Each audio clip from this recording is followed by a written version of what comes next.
السلام علیکم ورحمۃ اللہ وبرکاتہ۔ امید کرتا ہوں سب دوست اب آپ خیر وافیت سے ہوں گے۔ انشاءاللہ آج ہم صحیح مسلم حدیث نمبر 5462 اور سنن ابو داؤد حدیث نمبر 4117 سنیں گے اور اس کے فوائد دیکھیں گے۔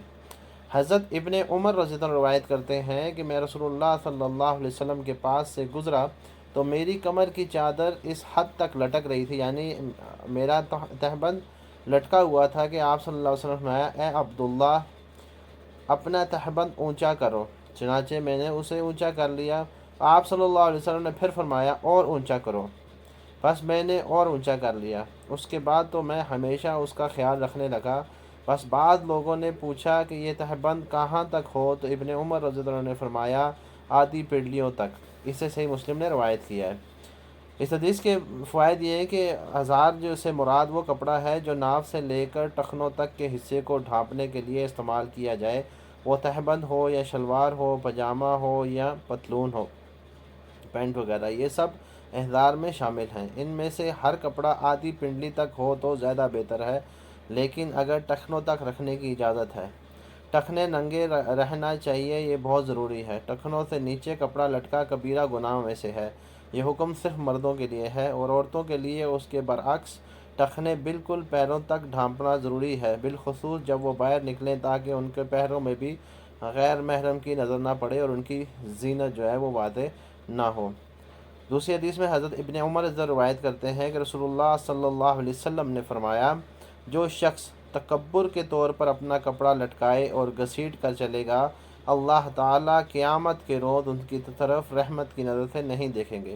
یہ سن کر حضرت ام سلمہ رضی اللہ عنہا نے کہا، عورتیں اپنے دامنوں کے بارے میں کیا کریں؟ تو اب آپ صلی اللہ علیہ وسلم نے فرمایا، وہ نصف پنڈلی سے ایک بالش نیچے لٹکائیں۔ تو ام سلمہ رضی اللہ عنہا نے عرض کی، تب ان کے پاؤں ننگے ہو جائیں گے؟ تو رسول اللہ صلی اللہ علیہ وسلم نے فرمایا، تو وہ ایک ہاتھ کے برابر لٹکائیں، اس سے زیادہ نہیں۔ اسے سنن ابو داؤد اور سنن ترمذی نے روایت کیا ہے۔ اس حدیث کے فوائد یہ ہیں کہ اس میں بھی واضح کر دیا گیا ہے کہ عورتیں اپنی چادروں کے دامن یا شلوار نصف پنڈلی سے ایک ذرا تک لٹکا کر رکھیں، تاکہ ان کے پیر بھی نظر نہ آئیں۔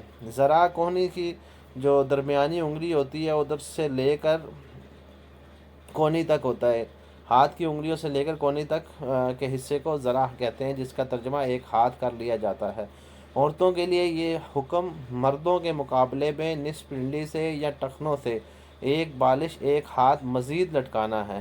یہ حکم اس کی تکمیل سطر کے لیے دیا گیا ہے، جس کے انہیں بہت خیال رکھنا چاہیے، یعنی عورتوں کا جو بالکل پاؤں ہے وہ نظر نہیں آنے چاہیے، اور اگر تھوڑا سا کپڑا زمین پر بھی ہو تو اس سے کوئی فرق نہیں پڑتا۔ لیکن افسوس کا مقام ہے آج ہم مسلمانوں کے لیے اور شرم کا بھی، کہ جو حکم عورتوں کے لیے تھا کہ وہ اپنے پاؤں کو چھپا کے رکھیں، ان کے پاؤں کے اوپر غیر محرم کا نظر نہ پڑے، اور مرد اپنے کپڑوں کو شلواروں کو پنڈلیوں سے اوپر رکھیں، وہ اب الٹ ہو چکا ہے۔ مرد جو ہیں اگر وہ شلوار اپنے پنڈلیوں تک رکھتے ہیں یا اوپر رکھتے ہیں تو پھر ان کو باتیں سنائی جاتی ہیں، ان کو برا بھلا کہا جاتا ہے، ان کے اوپر جملے کسے جاتے ہیں۔ لیکن عورتوں کا فیشن بن گیا ہے کہ وہ اپنی شلواروں کو آدھی پنڈلیوں تک رکھتی ہیں، اور اس کو فیشن کا نام دے دیا گیا، اور ان کی ٹانگیں جو ہوتی ہیں وہ ان کی پنڈلیاں، ان کے پاؤں وہ بالکل ننگے ہوتے ہیں۔